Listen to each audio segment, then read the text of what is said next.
Meeting to order. First item on the agenda is roll call. So we're looking to see if we have all of our supervisors present. So, youth and governance. Welcome, glad you're here. Thank you. Supervisor Decker, sent an email, she's excused. She sent her, regrets that she'll not be able to attend. Is that correct? Yes. Okay, thank you. Mm. That being completed, item number 3, citizens' comments. Any citizens here in the audience who would like to address the committee, please do so. We just ask you to state your name and address for the record.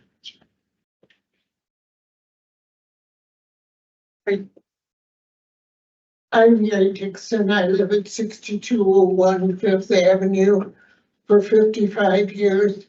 I think everybody in the room should be aware of how important Kemper Center is to the people of this district.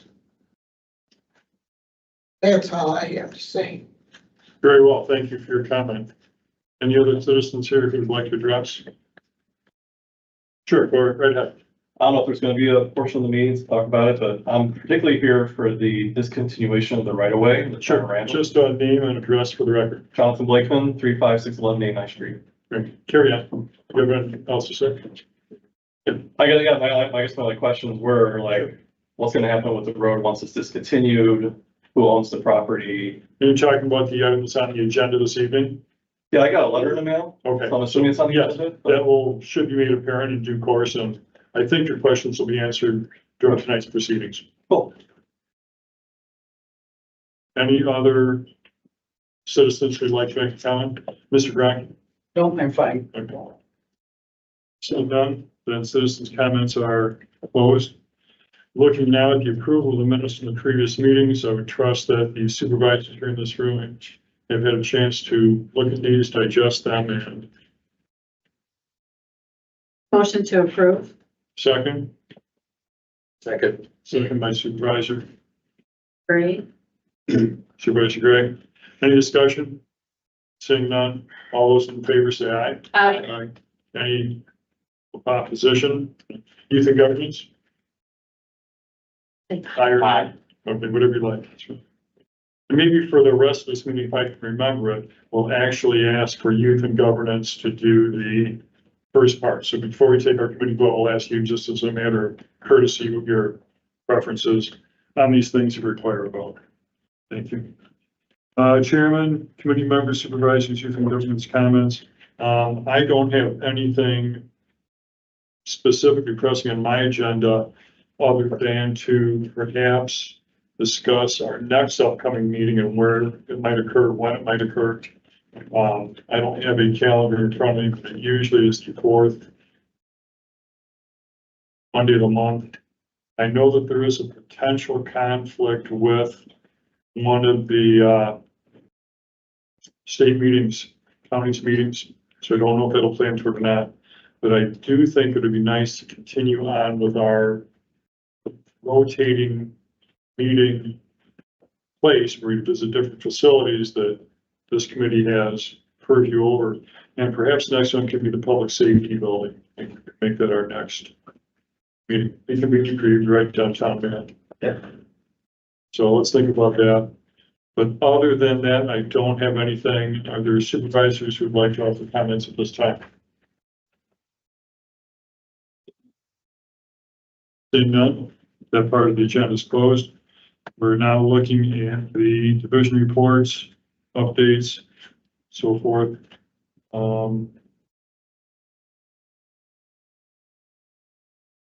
Looking for one particular item on yours. Yes, that's what I'm looking for. At the request of our county board chairperson, we are supposed to have a second vice chair for this committee. And oftentimes, just by past precedent, it goes by seniority. Supervisor Frank will be in line for nomination if you want to be second vice chair, but there's no requirement that that would be the case.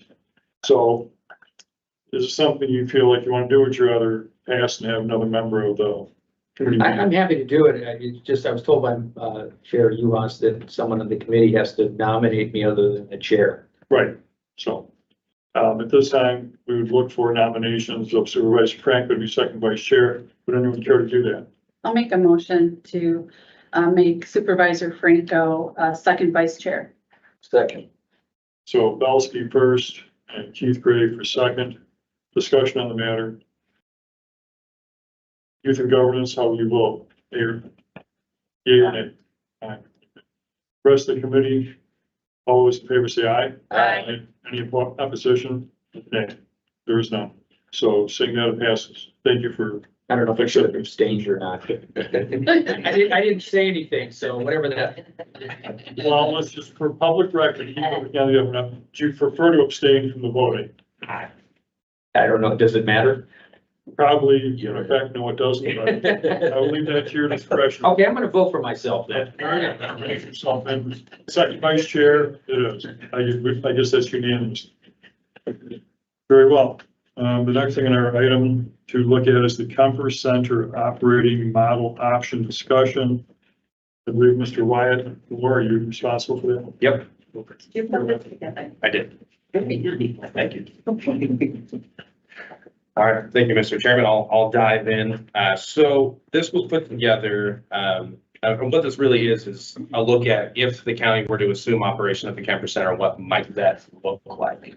So just before we dive in, just overview on how it kind of came together. This was made with the Keene Independent Research Study. If anyone who's here doesn't know what that is, what that was is Keene Independent was a third-party firm, and they did a utilization plan. So they did a deep dive into how much of the Kemper Center is being utilized. They looked at their current operating model, and then they proposed several different options. So what we're doing tonight is, in this report, we're just looking at the option of if the county were to assume responsibility, how might that look? This is not an exclusive list. There are several options on the table. This is just highlighting one. And I'm the person highlighting it because I'm the parks director. And if we were to assume responsibility, that would most likely fall with our department. So what Keene did is they surveyed the public and talked about what exactly would you like to see at the Kemper Center, you being the local community or the folks in that district. So all I did was take that section of the Keene Independent Study, as well as the whole study at an overview, and just sort of break down what might it look like, what changes might be made if we were to run that. So without going through the entire thing in full detail, you'll see two options inside the report. And if anyone is here that doesn't have one, I have paper copies that you can take with you. They're free to everybody to take. So option number one was labeled by Keene as a medium risk. So that would be option one is the county assumes full responsibility for the Kemper Center and everything that goes on operating wise.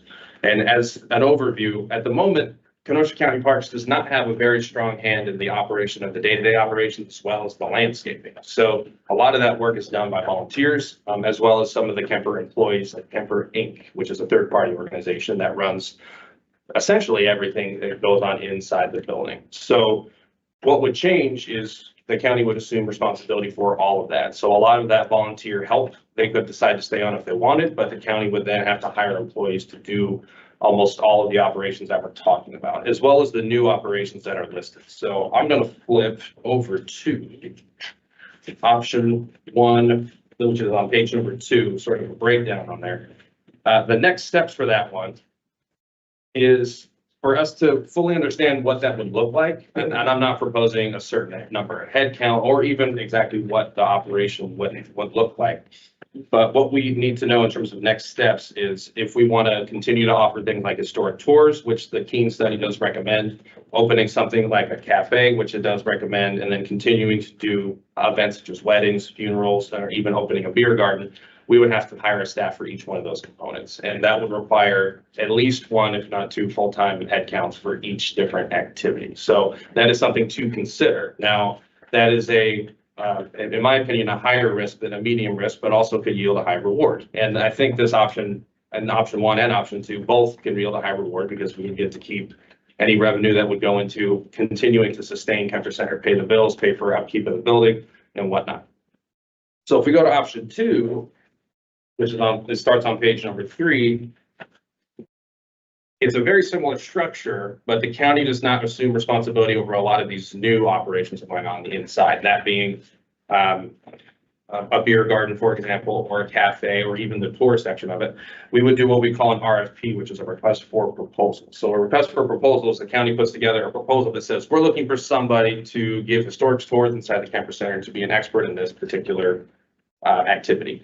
If you're a third-party organization or even a for-profit company, you could make a bid and say, we have the facilities, we have the manpower, we have the resources to do that. And if you rank highest through that process, then we would offer you the bid and you would be the person brought on to do it. We would still be the landlord and there would have to be a contract with the county, but option two sort of explores if we were to do an RFP for each one of these activities. So another company to do the tours, another company to do something like a cafe, a beer garden, or one of those different kinds of organizations inside the camper center. So if you go to the last page on the summary, that's page number 7. I highlighted in the middle from the Keene study what the different options are. And on there, it does include some of the other ones, which of course, on the far right is mothball, on the far left is sort of keeping things the way that they are. And at the very top, it discusses whether or not it's a high risk, low risk, medium risk. So the two that I'm talking about today are the two in the middle. County operated, which they consider to be a medium risk, and then RFP, which they consider to be a high risk. And I'll highlight that one just because a high risk for that section. I believe that that's highlighted as a high risk because we don't know what's going to happen with these third-party organizations, not to mention if we bring in more than just one. So we have, for example, of an RFP, we have the Petrifying Springs Beer Garden, and we have a wonderful relationship with them, but that could go any way. So they could have come in and done a terrible job. We had no idea of knowing if that was going to happen. Of course, you go through the RFP process and they rank the highest. It's a very safe process. However, it's still a high risk because you're not only bringing in one third-party company, but you're bringing in more than one.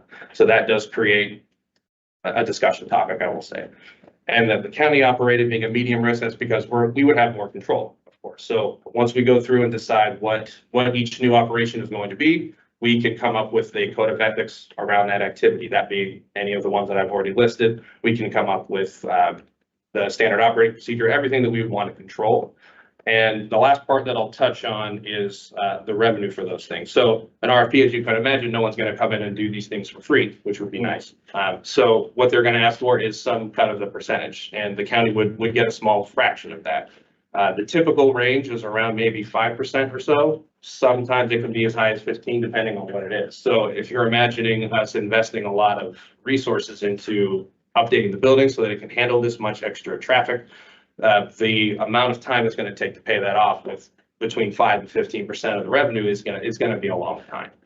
Now, if you're looking at county operated, that would come at a substantial investment where, of course, the same rules here apply. We're investing a lot into the infrastructure. We're investing a lot into now employees and staff to do all these things, but we get 100% of the revenue. So that's really the discussion topic. So this was put together not as any sort of opinion, just from what the Keene Independent Study assembled for us. It was more of our way of digesting it. So these are sort of our two routes that we need to take. And where we're at now is once we decide if you want to go this route, great. If you want to go this route, if we decide one or the other, there are next steps for either one.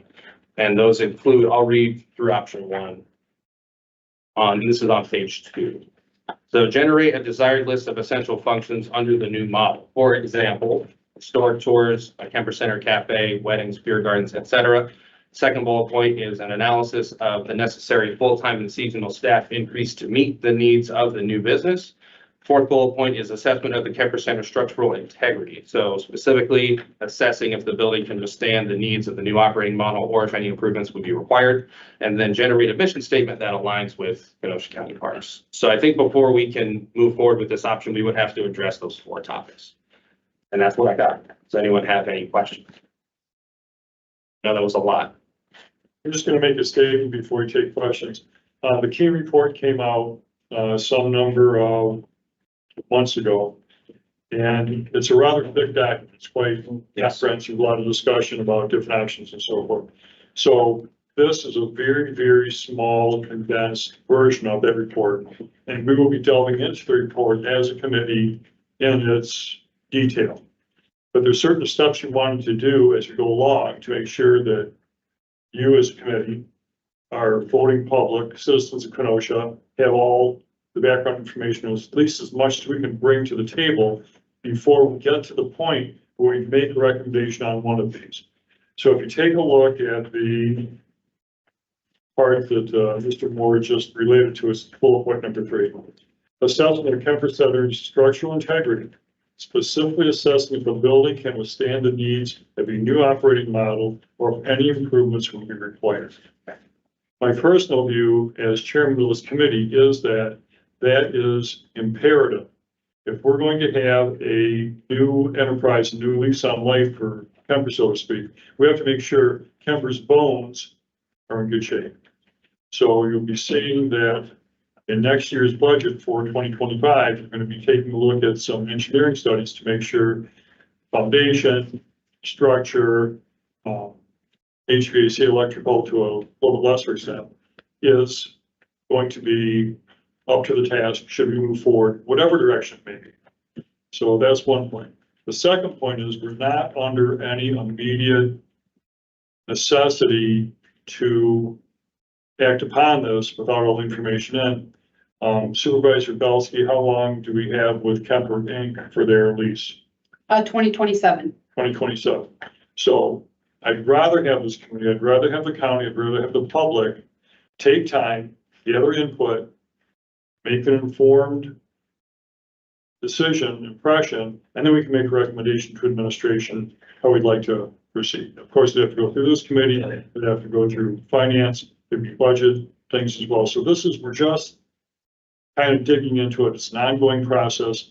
We're trying to have at each committee meeting some facet of this brought forward. So this is just one facet you're looking at today. And with that, I think it's going entirely long enough. Questions from Mr. Moore for Wyatt? And before we jump into that, just to add one more thing on there is that I think it's important as well that we pick or that the board decides what functions should be going on inside the Kemper Center, because that will affect the structural integrity of it. So if we know that a lot of the activities are happening on the first floor, then we can sort of localize our let's say, assessment to the first floor versus maybe some sections that won't end up being utilized. So. And it is just good to bring up that at one of our previous meetings, we had an actual tour of the Kemper facility. All the floors, top to bottom, Bishop's residence, which is kind of off the beaten path a little bit. So we have been going through there systematically to try to get our collective heads involved in this process. Questions for Mr. Moore? Carry on.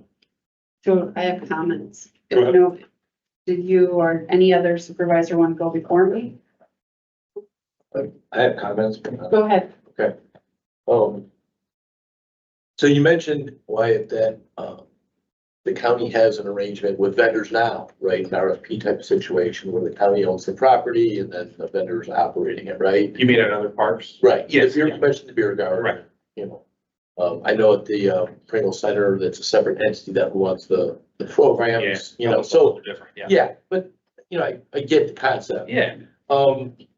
What are examples of where the county is actually running, we'll say, the part that, in the two examples I just cited, where somebody else, a private entity or another entity is running? Where is the county actually doing it all?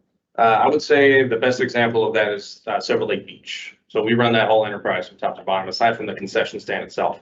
So that comes in, what the employees do, aside from just the landscaping and the maintenance of that area, is we have a full lifeguard staff, as well as kayak and paddleboard rentals.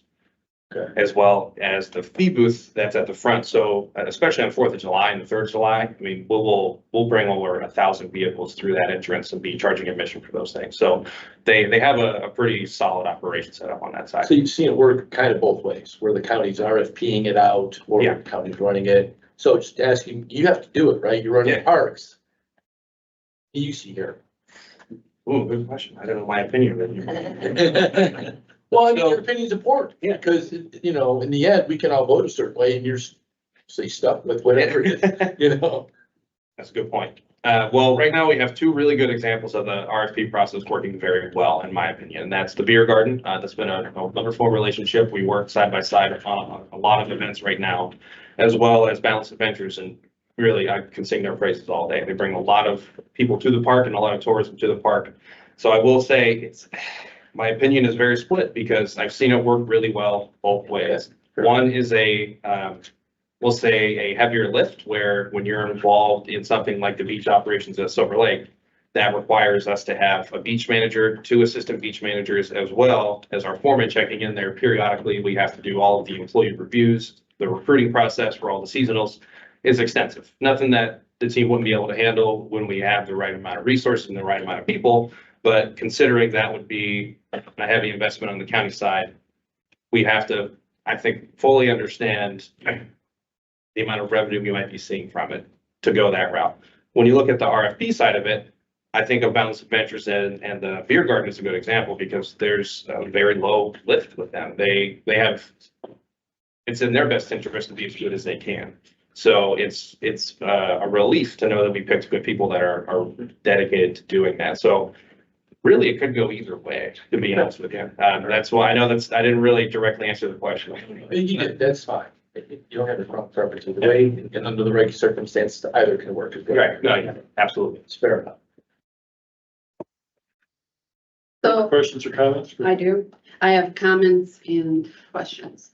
So, just for the people that are here this evening, I was appointed by our chairman to the, board of Kemper Center, Inc. So I have inside knowledge of actually what's transpiring there.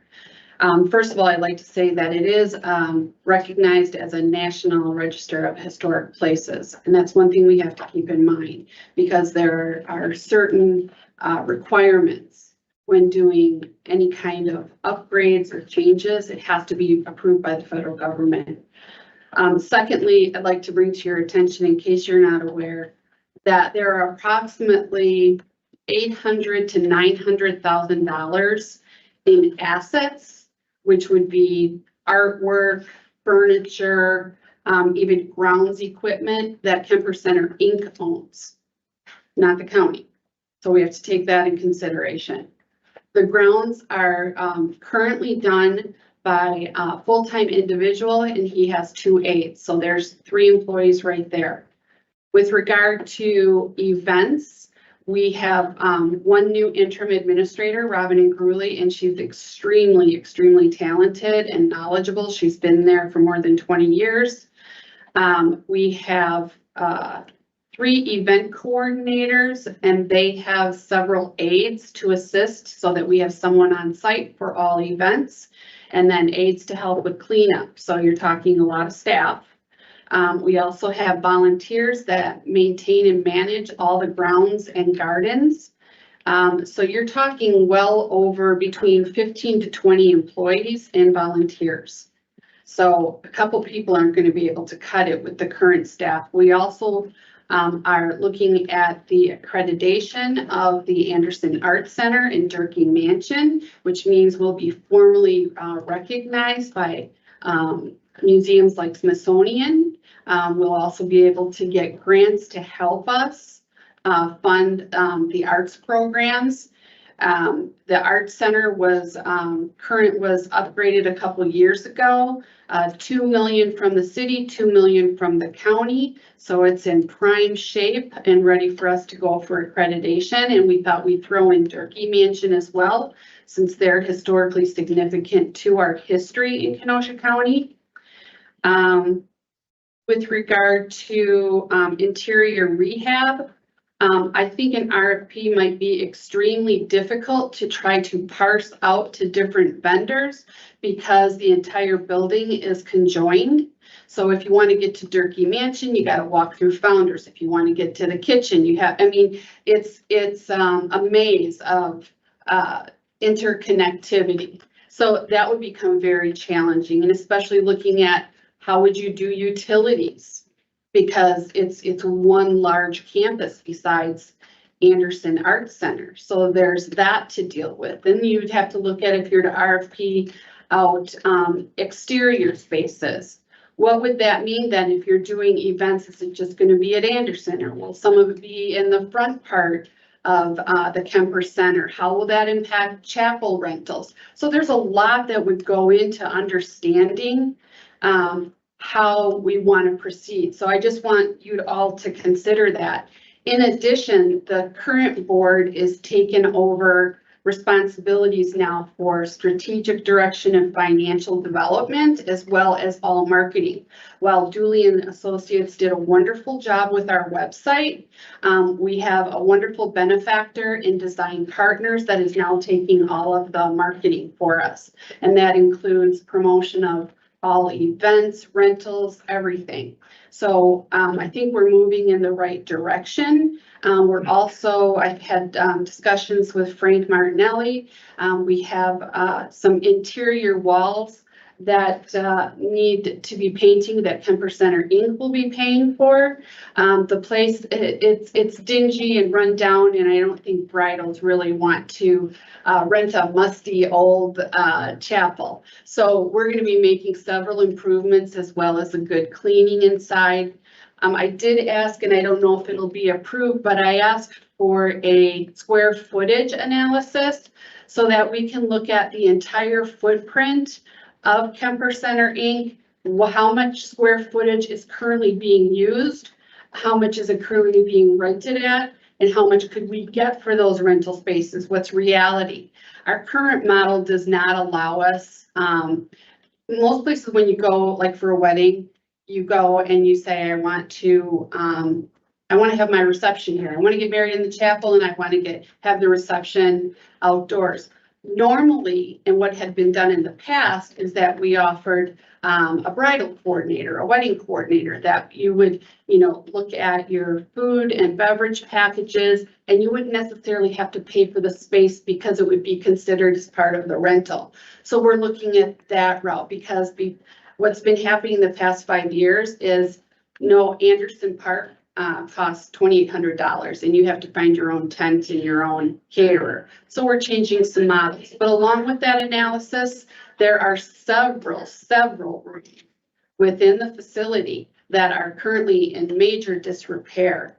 And so we need to understand how much it would cost to bring that up to a white box and then determine, what kind of rental could we get for it and how could it be used? So these are all things I think as we go forward and looking at our potential options that we have to look at and consider.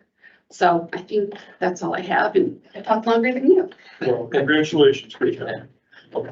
Any other committee members have comments, questions for Mr. Moore as it pertains to his analysis of the Keene study? Seeing none, we thank you very much for that report. I believe you're up next with your Parks Division report. I sure am, as if you haven't heard me enough. There have been no changes to the report here. So if you like, I can go through it, or I can answer any questions that we have about it. Just touch on them briefly. Sure, I'll run through them. So at Bristol Woods Park, we are doing a replacement of the roof at Franklin Nature Center. So that's due to be completed or started in the very latest October, to be finished by November. Same thing at the Kemper Center, roof areas number 12 and 5, which I know no one who knows where those are is hard to explain. But we have two roof areas, a larger one and a much smaller one, that are getting done at Kemper Center. The Simmons Gymnasium door, we're still waiting on that. Once it gets in, we'll have it installed. So hopefully sometime soon. Do we have a date? Every time I check in, it's soon.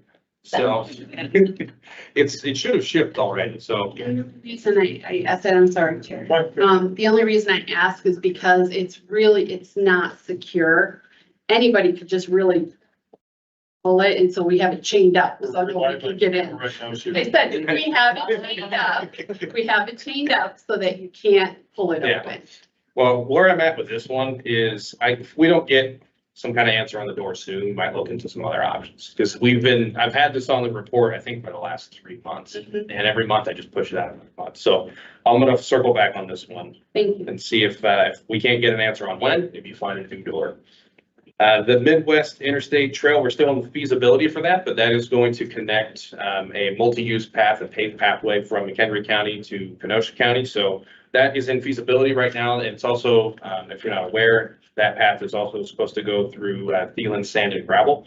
So at the moment, there's chunks of this this multi-use path already that exists. We're just gonna connect them all, and then McHenry County will pick it up from there.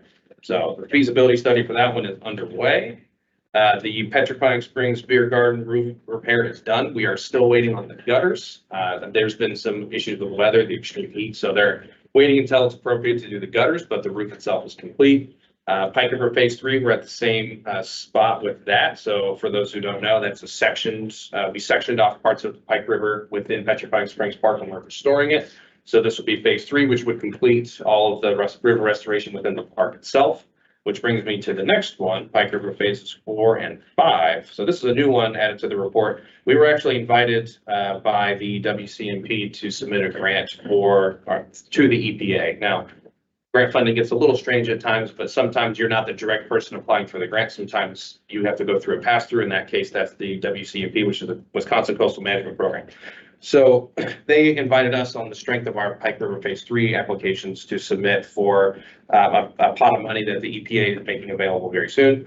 And it's roughly for about $300,000, which together Phases 4 and 5 design, that should cover that. And there's no matching requirement for it. So we're looking at it as a collaboration between us and UW Parkside because Phase 4 of the Pike River restoration is where Parkside begins. So we went ahead and just submitted the grant.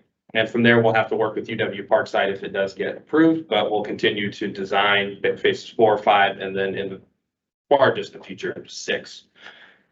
Silver Lake Kayak and Paddleboard Rental Station, which we were just talking about coincidentally. So we actually selected an RFP for that one. It's a company called Whenever Water Sports, and they are offering 12.5% of the gross sales to put a kayak and paddleboard station at Silver Lake Beach starting next year. So it's going to be a self-serve kayak station. So if you wanted to use one, you would walk up to it, scan QR code, pick which one that you want. There, a locker would open up that you can get a life jacket, and then it will just charge you by the hour. The rates are similar to what we have now.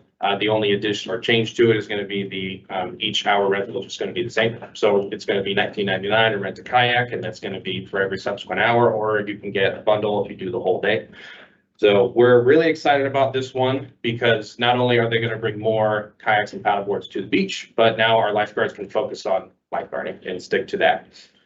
So moving on to staffing, we are very close to being fully staffed, which we're excited about at Parks. So Craig Hendrickson rejoined the Parks team, once again serving as its mechanic, so he can work on all of the mechanical needs for the Parks fleet through all of the equipment that we have, trucks and mowers of really anything that we use. Mackenzie Godlowski was promoted to the role of development coordinator and grant specialist. So she'll be assisting with a lot of the grants that I was just talking about, as well as taking over managing the events calendar. She has experience with that. So she's been our events coordinator for the last 2 years at a seasonal capacity. So she's probably the only person other than myself who's an expert on every single one of the events that we do. So we're really lucky to be retaining her here in a full-time capacity. All right, we have upcoming events as well, another fun stuff. This Friday, movie night, Barbie, Petrifying Springs Park, wear pink, it'll be a good time. I'll be there. We're doing our last movie night of the season on September 6th. We're going to be showing Wonka in the park at Petrifying Springs Park. We do it at dusk, which changes a little bit. I know it's tough. We just play as soon as the sun goes down. So lately it's been going around 8 o'clock. So if you want to see either of those movies, so they're at 8 o'clock. And then we have the Veterans Climb and the Fall Wheel Ride coming up at the end of September. So if you have any questions on those, feel free to see me afterwards. That's all I got. Let's just go back to the first part, Bristol Woods Park, Pringle Nature Center, roof repairs. Yep. Is that a complete tear off or they taking that right down to the? Yes. Yep. They're also redoing some of the venting system on there because the one that was installed quite a while ago is not sufficient. So they're going with a circular vent that's going to get put underneath the outside. And I think the committee from our meeting there actually were able to see the outside of that roof in its dilapidated condition, so we're pleased that that's getting done. The other thing, just as a comment, Yeah. We're getting towards the end on these Pike River phases 3, which is within the park, 4 and 5. It was not that long ago, and again, for all of you who are patrons of Petrifying Springs, depending upon soil conditions, as recently as 5 or 6 years ago, you get a half-inch of rain, park is closed. You can't go in there. There's water everywhere. And it was just due to the old school way of looking at it, where you put in dams, you try to get the water to stay in some narrow capacity that it shouldn't be, and it would flood and it would turn these playground areas into mayhem, which is not a good thing. So it took quite a bit of work, and along with the DNR and funding and patience, it's gone into a quote unquote more natural state. We can have 2-3 inches of rain and it dissipates because the water is a place to go rather than being in a narrow channel. So it's nice to see these things come to fruition and make the park more usable on a routine basis. So that's my comment. Any other committee members have questions for Mr. Moore, comments, Supervisor Belton? Am I correct that, the beer garden, does it give us 10% of their profits? 15%? And then they pay what, a 6,000 permit for the year? And for, they give us 15% of their rent checks. Or 50% of their gross sales, sorry. So 15%, but I thought I saw somewhere that they pay $6,000. Yeah. Do they? I Okay, wasn't aware of that. okay, I just wanted to make sure. All right, thank you. Further questions or comments from Mr. Moore? Seeing none, thank you very much. We will see you next month. All right, thank you. What is next on our agenda? So highways, Mr. Greg Bowles. Yeah, so the first item is the resolution to approve the discontinuance of a portion of the former road right-of-way for Carroll Road as part of County Trunk Highway F. So what is in front of you is that when County Trunk Highway F was realigned, it did leave some parcels that need to be, that we're looking to vacate, kind of smooth out the right-of-way, if you will, make the right-of-way what we need. And then it's my understanding that the parcels will get dedicated back to the adjacent property owners. And corporate counsel, John Moyer, you can explain it better than I can. No, probably not. John Moyer from Corp Counsel, in case there are questions, and then we do have materials, I think extra copies if anyone needs them. Essentially, this was, as a result of the Highway F changes that occurred, there was a discontinuation of Pond Road and then Carroll Road. And what happened was they were made into cul-de-sacs, so they no longer had ingress or egress to Highway F. I think the justification for that is always public safety, that you want to have as few roads going into, smaller roads going into the highway as possible, reasonably in the area. So this is an example of one where we bulbed it off, if you will, with a cul-de-sac, just like on Pond Road. Twin Lakes discontinued the right of way around that cul-de-sac. This one's in the town of Randall, and they asked that the county rather than Randall do that discontinuation, although Randall did support, it does support the discontinuation of this. So it's not really discontinuing a road that's being used, it's just discontinuing that area around the bulb because it's no longer needed, there's no ingress or egress to Highway F. It would go, normally it goes half and half to the contiguous landowners. In this case, we've made an agreement with the landowners that the one, I guess, to the west is going to be a slightly larger amount. And if we're talking, several thousand square feet, it's not a huge amount. Versus the one on the, I guess it would be on the east, I'm sorry, did I say? The east side is Carl Perro, the west side is the county's property, but that's already been approved for sale to the Gearings as a part of one of those parcels that was rented for Highway F, what was acquired on Highway F first. So I don't know if there's any questions, but that's what I'm asking for in terms of this resolution, is approval of the discontinuance of that portion. Hi, my name is Kate Zerla, 1344278 in Tree River. When you're abandoning the one that you just said to Deering, what is it zoned? I mean, what can they build there if they? You know what, I'm not entirely positive what it's zoned. It'd just be added to their existing I would parcel. hope. I mean, so it doesn't have It's any got its own, commercial zoning or build or business zone. Square. Mhm. Right, I don't, the idea was that they own as a parcel contiguous to that remnant, and they would join it with that parcel. And this little piece of right of way is also contiguous to that county parcel. So who would have that information when the zoning is on that? If it's adjacent, if contiguous? I was just curious if, because sometimes once something becomes larger, you can do different things with it.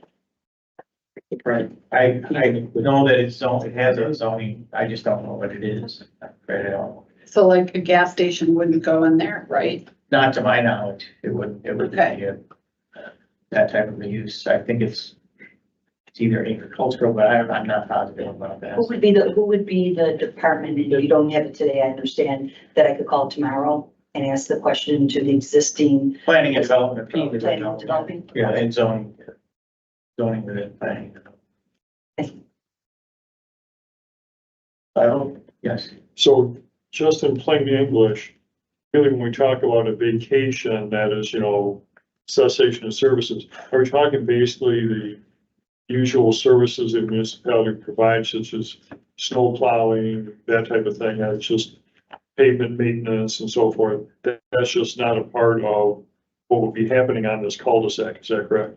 Well, yeah, the cul-de-sac itself, I think, is still a town road, but they'd have the responsibility for that. But this area that we're talking about would then revert to the contiguous landowner. So on one side, Carl Carroll would have the responsibility of maintaining it. On the other, it's a county remnant now, but it would ultimately go in the Gearing. To a future purchaser. Correct. Okay.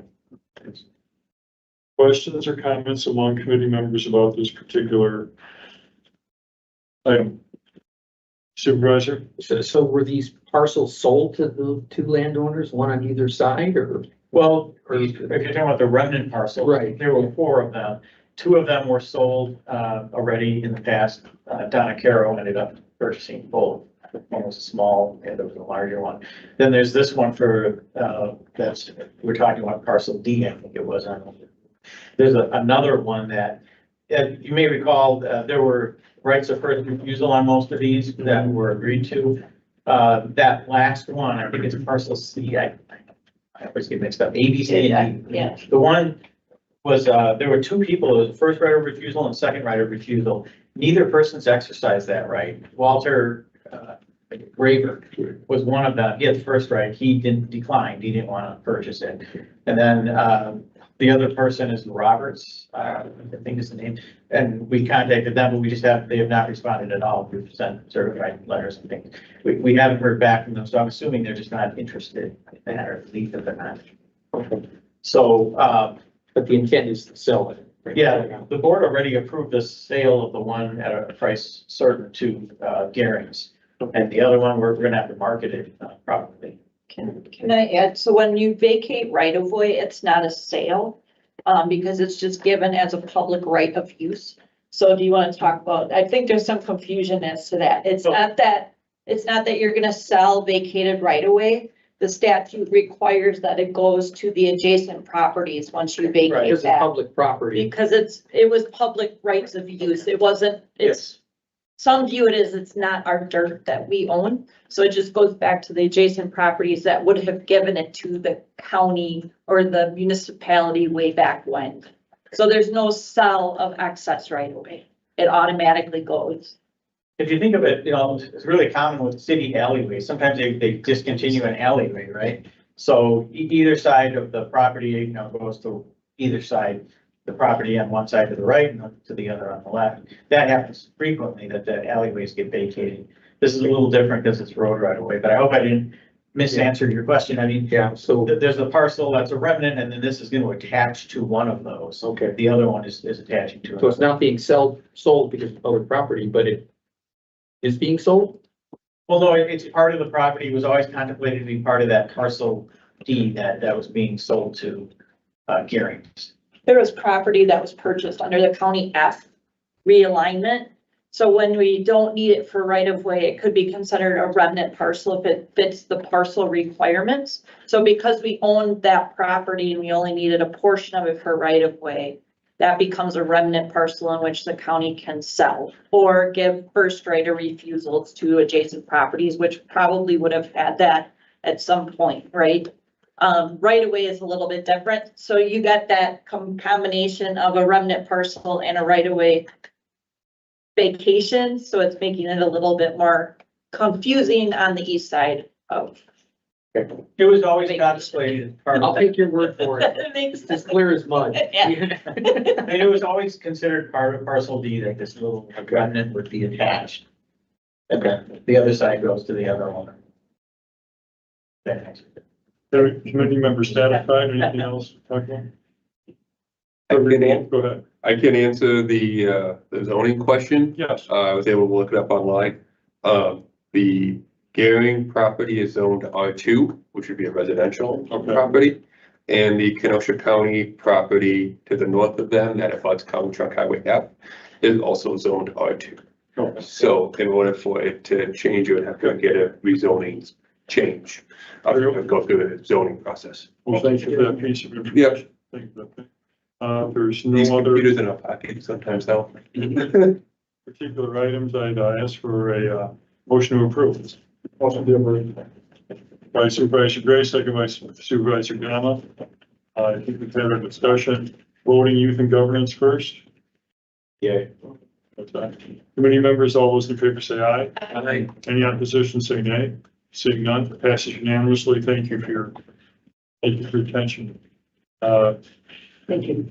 Greg, do you want to carry on with your report? Yeah, sure. So I'll go into Highway Division status report. So kind of some of the things that Kenosha County Highway crews are doing. So our crews in Alphabet are working on County Trunk Highway 8H from State Highway 83 to County Trunk Highway SA, which is right by Salem School. That paving is completed, shouldered, and striped. So that work was done in the last month. County Trunk Highway O from County Trunk Highway P to the Walworth County line, which is the north side of Country Thunder's campground site. That paving was just completed today in the nice warm weather behind 300-degree asphalt. Is always enjoyable. So obviously kudos to the team for doing that. We expect shouldering and pavement marking to be done within the next 1 to 2 weeks. The next section scheduled for pavement is County Trunk Highway EW, from County Trunk JB to County Trunk K, kind of north of Paddock Lake a little bit. Looking to start that soon after the Labor Day weekend. And then the last section we're looking to pave yet this year is County Trunk JR from Green Bay Road to County Trunk E. So that will be all done with our crews this year yet. Continuing to work with our counties, County Trunk Highway A, looking at some culvert replacements. And then we talked about it briefly, as you know, County Trunk KR and State Highway 75, there's a jurisdictional trench between those two, where County Trunk KR will become a state road and State Highway 75 will become a county road. So that is anticipated to happen in November of this year. So we're looking through memorandums of understanding and jurisdictional transfer documents and that kind of stuff through that. And then just kind of countywide, obviously the crews out there on a daily basis doing a lot of ditching, brush cutting, mowing, all the stuff just along the county highway right away. As far as You said, I'm sorry, KR is gonna be a state road and Yes. and 75 is gonna be a county road? correct, Ah, And what condition is 75 in? they're considered, I mean, we're getting it as is. What's that? It's not terrible, right? I mean. But it's not like KR. Well, but you gotta think, portion of KR is really nice, but then once you get beyond the new stuff, it's not real nice. And so the transfer is actually going from the interstate all the way to 32. Okay, And we will be splitting maintenance with Racine County. So the Kenosha County will maintain from 22nd Avenue / Meacham / Y, Yeah. whatever you wanna call that, to the west. And then Racine County will be taking Meacham, all that area to the east. That's the limits of maintenance at this time too. Obviously, we maintain the state roads on behalf of them, we get paid for it. So that'll be the demarcation of maintenance and I guess of maintenance when it becomes a state road. what about 75? With city, 75, it'll be the county line, right, because it's county line road, so, the, State Highway 75 is going from Highway 50 all the way to the north, the first, well, that'll be the first street / county line road will be county road. How far north it goes into, Racine County, would it go all the way up I to think it's County to there. 20? I think it's to their, yeah. Highway, To I'm them sorry, was US there. 20? county line, jurisdiction The line. county line is about a Because they were, couple miles south of where the KR starts. Yes, but our jurisdiction will go all the way to the county. our Okay. county line. Yes, So is this whole thing advantageous for Kenosha County? Yes. It's a good deal. yes, She says yes. yeah. You say yes. Everyone says yes. Must be good. 3 for 3, all right. So yeah, that is, well, yeah, the big thing that our crews will be working on is sign placements and re-signing it and that kind of stuff, so. But you will hear more of that as it comes out with Okay, those. so we'll have a future. Yeah, there'll be some, memorandums of understandings, that we're working through with DOT right now. Does it come through as a resolution or? We're working with court counsel on that right now. They just received the agreements as of Friday for review.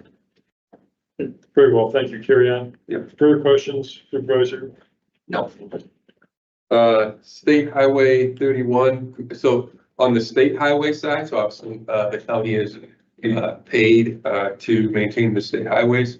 On State Highway, 31 at Green Bay Road, we'll be doing some concrete patching and storm drain repair here throughout the fall.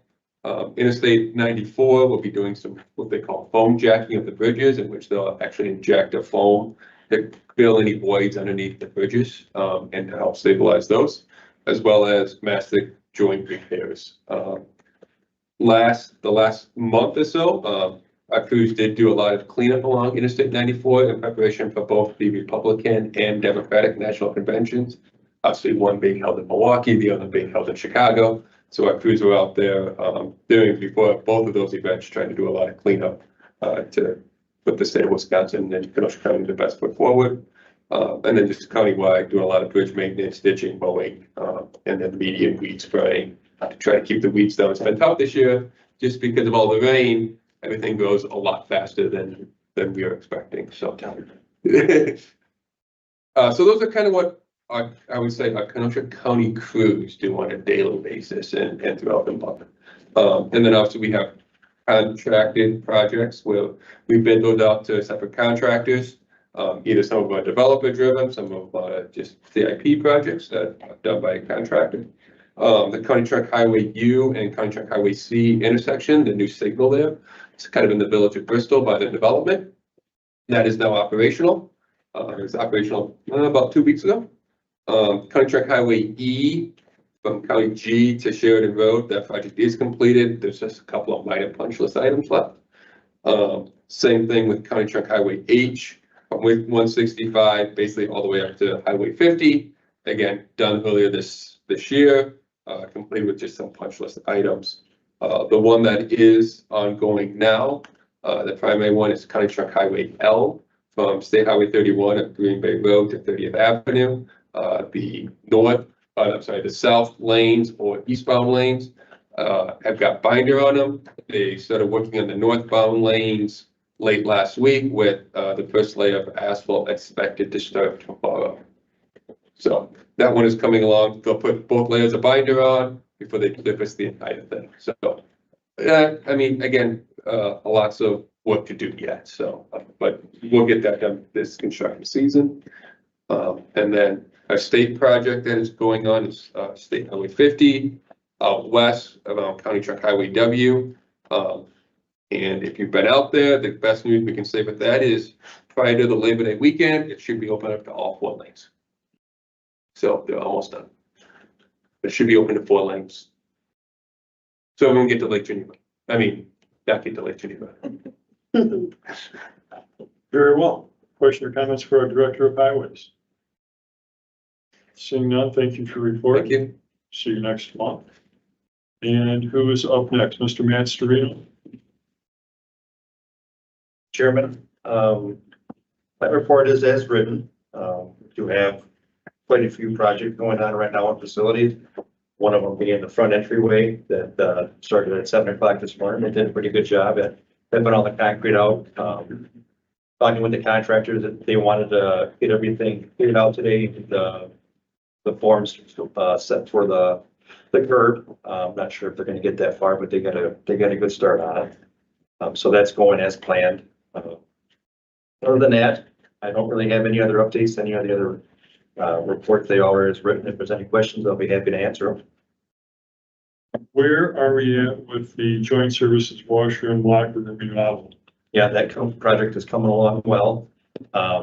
Tile, is just completed on all the walls.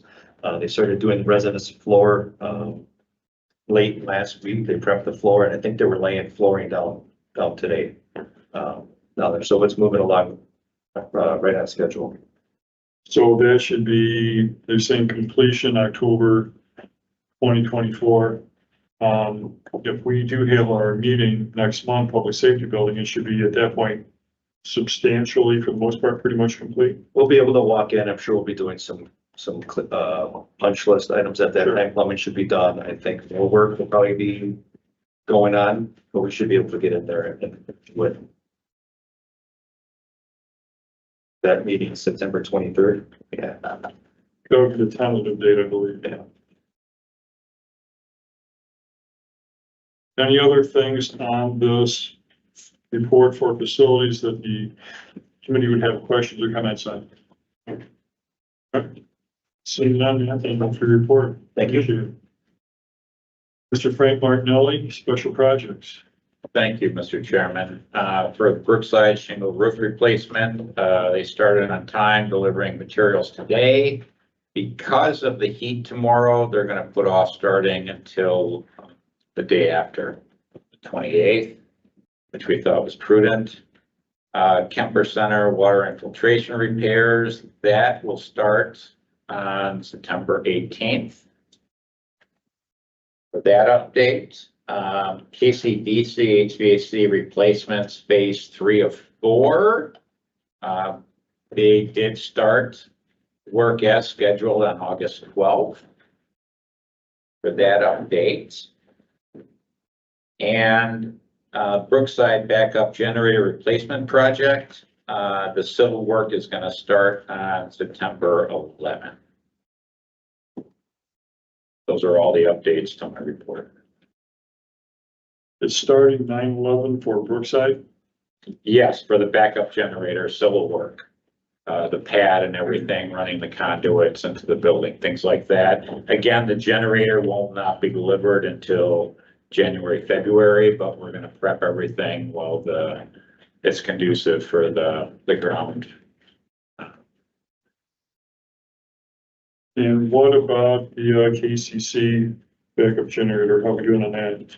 Same thing, we got a little delayed with the permit, but we got that all on track, and that civil work is ongoing, as you can probably see coming in with the bollards and everything are in now, and again, that'll go into September, but we'll get that all prepped. And well before, again, the generator will show up January. Okay, so the prep work has already started on that? Oh, yes, yeah, right out here. You can see it as you walk in on the sidewalk. Okay, so it's what's happening to the south down Yeah, here. right here. Very well. Questions or comments for Mr. Martinelli on his report? Anything? Thank you, Frank. Appreciate it. Call, Mr. Jim Wallace. Thank you, Chair Grady. First up, we have the committee's approval on a partnership agreement between Kenosha County Golf Division and the University of Wisconsin Parkside. I believe you all have the agreement in your packets. The real meat and potatoes of the agreement is Articles 2 and 3. Essentially, the county would like to provide use of the golf course to the men's and women's golf teams at UW Parkside, approximately a total of 15 players in the months of March, April, May, September, October, November, with the certain day and time restrictions for essentially the cost per player of what a junior membership is anyway, $95 per player. We feel like, and these are going to be walking rounds of golf. If they want a cart, they'll obviously have to pay for that. So this is something that costs us very little, gets a lot of higher level players using our golf courses, and we already have a great relationship with Parkside. They're right next door to Petrifying Springs. So it's something we're very excited about. Will you delve into the day and time restrictions? What does that involve? So we have, Monday through Friday, 9 a.m. to noon, they're allowed to play, and then as well as after 5 p.m. Weekends after 2 p.m. We did exclude Wednesdays at Petrifying Springs because Wednesday is a very, very busy league day at Petrifying Springs, so they can't play Brightdale on Wednesdays. I think we had at Brightdale Monday through Thursday, 6 a.m. to noon, and after 5 p.m. Fridays and weekends after 2 p.m. Will you just include those hours in email to me, so if my Absolutely. members, constituents have questions, I could be updated on that, but. Yep. Yeah, I think it's a good thing. It's interesting to have the game broadened, have youthful players come in. Got facilities for it, manually utilizing. Yeah, and we're avoiding, with the months we're allowing it, we're avoiding our highest usage months of June, July, August. So there's, like I said, they're March, April, May, September, October, November. March, it's iffy if we even open. In November, we're lucky to be open for half the month. So April, obviously very iffy on weather, and the same with October. So really only 2 months where they're kind of mixing with a decent amount of usage on the golf courses. Is there anything further on your report?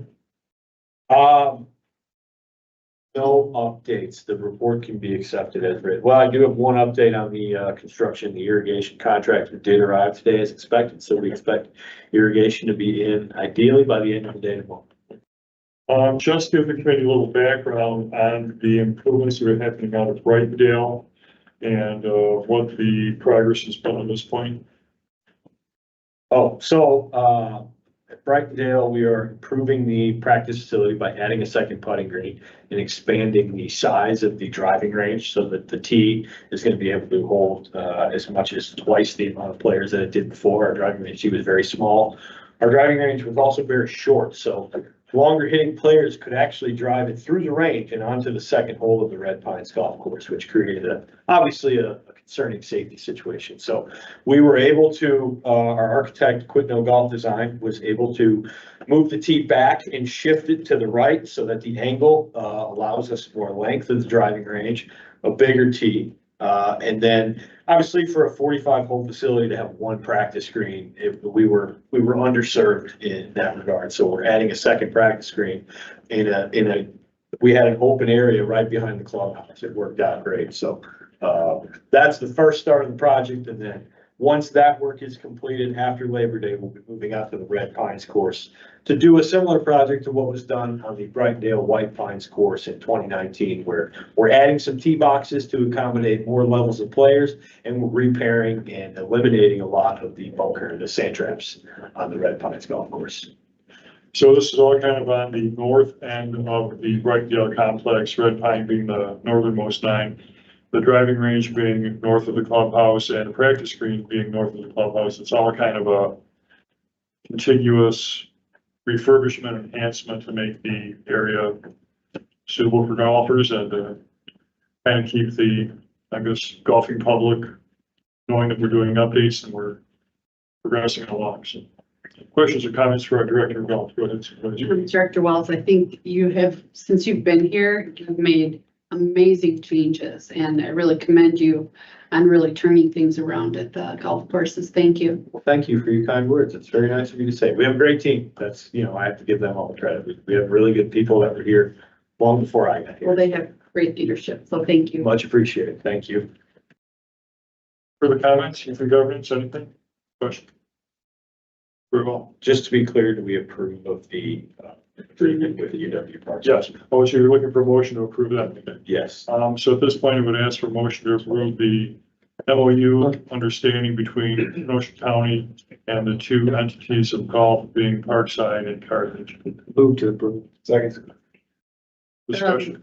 This is for UW Park. Just UW Parks. Oh, Yeah. so Carthage is not included then? No. Okay.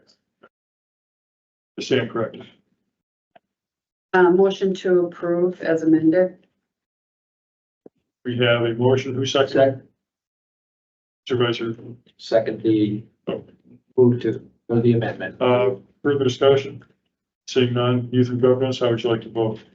Committee members, all those in favor say aye. Aye. Any opposed, same sign. Seeing none, motion passes. Thank you. I think we're on to Public Works Department review with Director Billings. And I have nothing for you. Well, that's crazy talk. Do any of the committee members have anything they would like to address or Director of Public Works about? Then seeing none, thank you for your report. Motion to adjourn would be in order. Second. Been moved and seconded. Youth and governance, how do you vote on the motion to adjourn? Aye. Committee members.